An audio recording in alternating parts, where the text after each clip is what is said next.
baseball history every day. This little guy walks in. He's about 5'8", 150 pounds. I didn't know him. I hadn't seen him.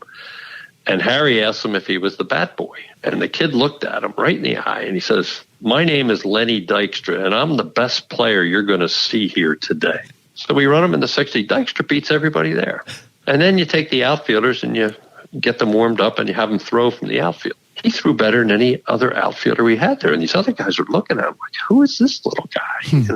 I'm looking at this guy and I'm saying to Roger, I said, this guy, just because he's small, we could draft this guy in the third round. He says, "Joe, you don't have to draft him." I said, "What do you mean?" He said, "Nobody's interested in the guy."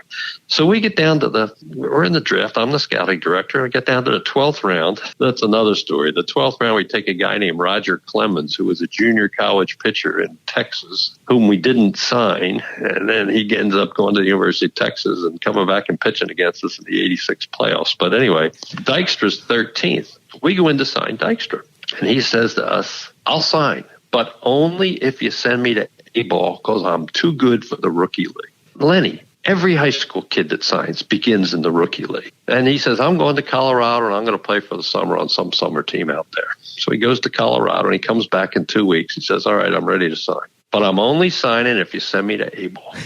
I said, "All right." And we sent him to Shelby, and he did pretty good. The coaches and the manager were highly impressed with the thing. And 2 years later, he's the MVP of the Carolina League. When you talk about the insides of a kid were burning, this was him. His insides were just burning to be successful. He was 5'8" and 160 pounds. There was nobody who was going to tell him anybody was better than him. The Mets Rewind podcast. Subscribe and listen on Substack at metsrewind.substack.com.